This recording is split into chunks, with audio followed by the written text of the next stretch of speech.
Welcome to the Slop Farm. Enjoy the video. Tired of printing, signing, and scanning documents just to send them back?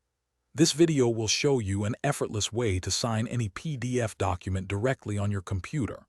We'll walk through simple steps, making the whole process quick and painless.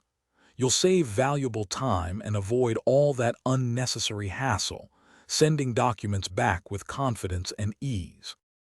First, open the PDF document you need to sign using your preferred PDF reader. Popular choices include Adobe Acrobat Reader on Windows, or the built-in Preview application if you are on a Mac. Many modern web browsers can also open PDFs. Just make sure the software you use offers basic signing or annotation tools, as these are crucial for the next step. Now look for a fill and sign or markup option, usually found in the toolbar or under a Tools menu. Once you click this, you will typically get 3 choices for your signature. You can draw it with your mouse, type your name, or upload an image of your physical signature. Select your preferred method, then simply click and drag to place it perfectly on the document. After placing your signature, it is essential to save the document.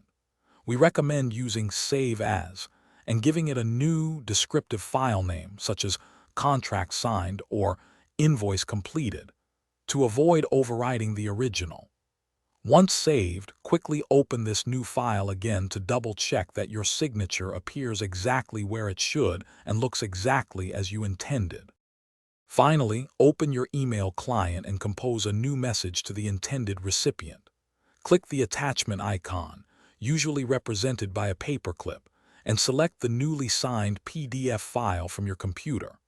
Always use a clear and professional subject line, for example, Signed Agreement John Doe, and add a brief note in the email body to confirm the document is attached. You're all set. Thanks for watching. Consider subscribing if we helped you today.